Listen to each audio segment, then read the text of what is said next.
Welcome to the Prentice Hall Video Tutor segment on the immune system.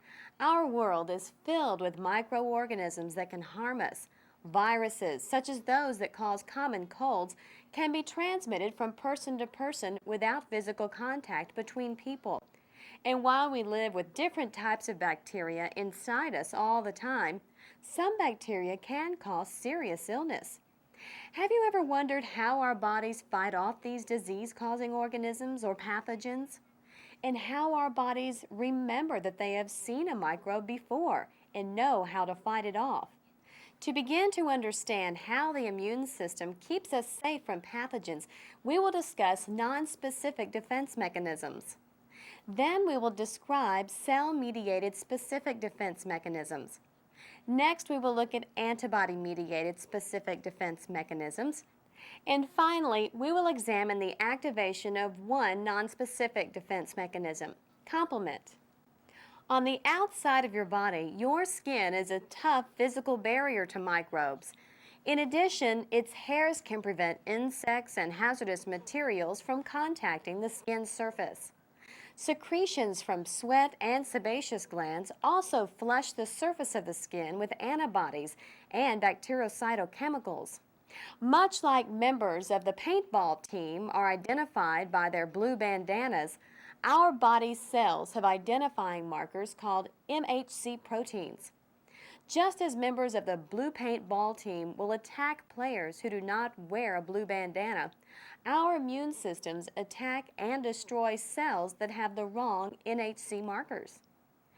If a microorganism penetrates our first line of defense, the outer surface of the skin, the microbe may be engulfed and destroyed by phagocytes, such as macrophages. The microbe's antigens are then processed by the macrophage and displayed on its surface in order to activate other cells of the immune system. The skin and phagocytes are both non-specific defenses, meaning they work to defend us against any foreign pathogen. Inflammation, a tissue-level response to injury or infection, and fever, a systemic response to infection or inflammation, are other examples of non-specific defenses. Later on, we will discuss yet another non-specific defense, the complement system. Do you understand some of the mechanisms that our bodies use to defend us against pathogens in general? Take a moment to answer 4 concept check questions before we begin our discussion of specific defenses. What does non-specific defense mean?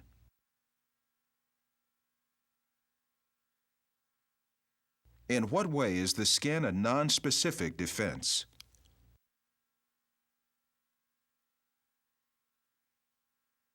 True or false? Inflammation is a non-specific defense.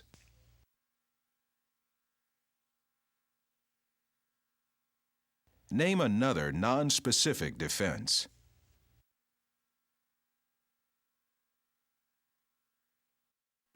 How was the concept check? Now that we understand some of the body's non-specific defenses, we'll take a look at specific defenses. Just as our paintball team has divided its defense strategies, the immune system's specific defenses has 2 strategies: cell-mediated immunity and antibody-mediated immunity. Both react to antigens, foreign molecules that trigger an immune response, and both involve specialized white blood cells called lymphocytes. All lymphocytes originate from stem cells in the bone marrow. There are 2 major classes of lymphocytes involved with specific defenses: B cells and T cells.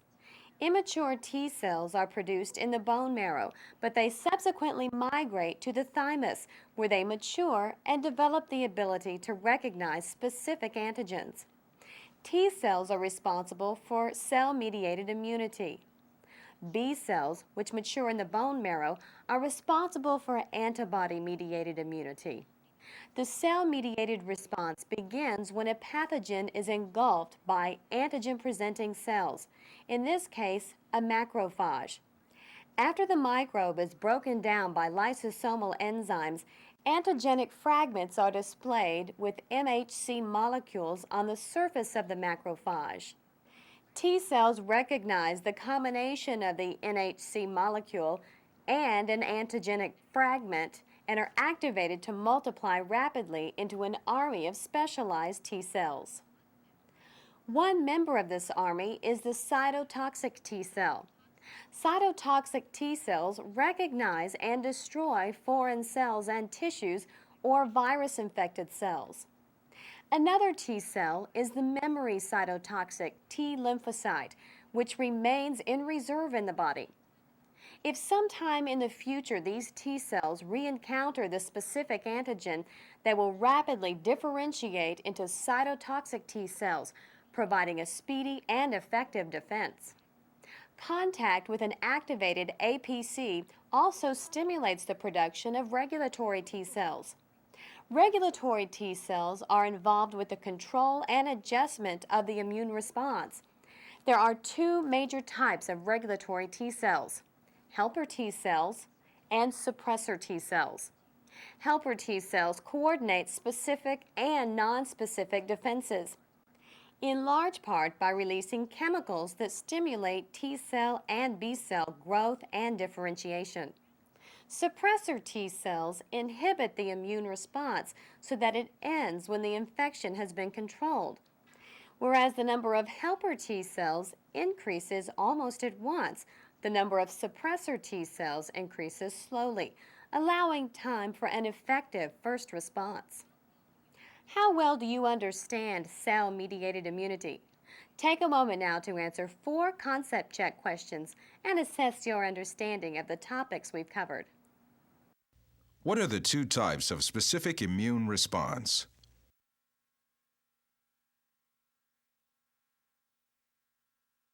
What is the role of an antigen-presenting cell in cell-mediated immunity?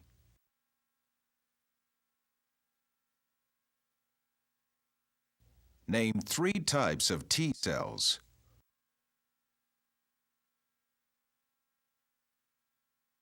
What is the role of the cytotoxic T cell?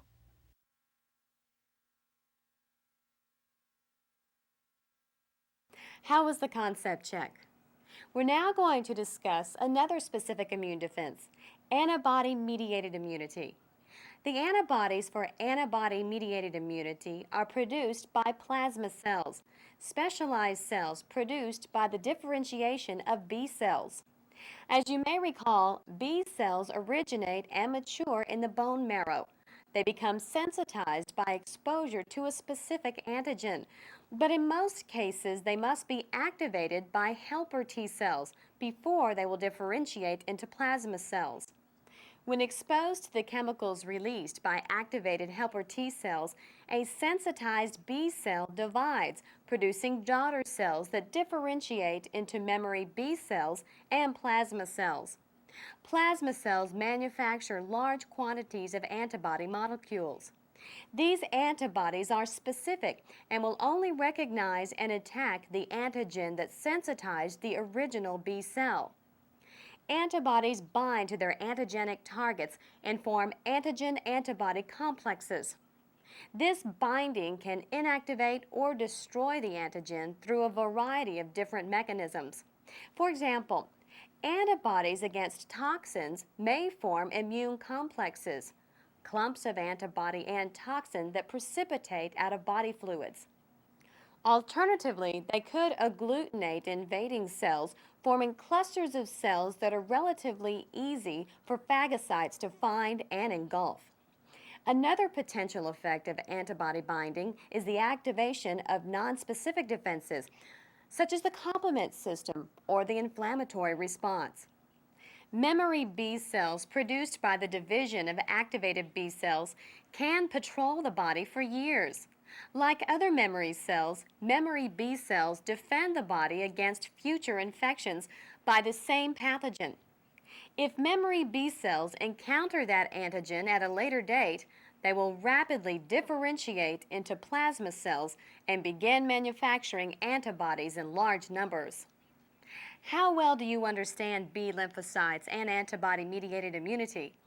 Take a moment now to answer a few concept check questions before we discuss the complement system. Where are B cells produced?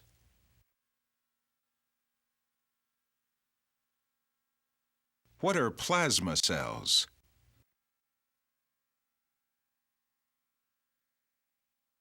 What do antibodies bind?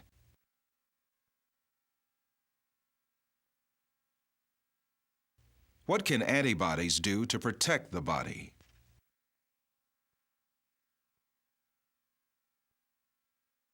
How was the concept check? One more way that antibodies protect the body is by activating the complement system, a cascade of proteins that work together to supplement antibody responses. Complement proteins recognize antibodies bound to an antigen located on an exposed surface, such as the capsule of a bacterium. Complement is activated and the bacterium is eventually lysed. Let's take a look at the classical pathway. It begins when C1 complement proteins bind to antibodies on the surface of the invading cell. C1 then splits, exposing binding sites for other complement proteins that interact in a complex cascade that releases chemicals that promote inflammation. Several of the complement proteins ultimately interact to form a channel or hole in the target cell's membrane. This channel is called the membrane attack complex. These pores ultimately cause the rupture of the target cell. How well do you understand how the complement system contributes to the immune response? What is the first complement protein to react in the classical pathway of complement activation?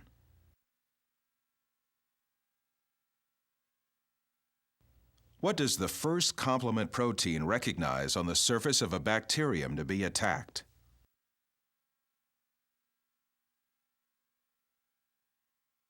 What is a membrane attack complex?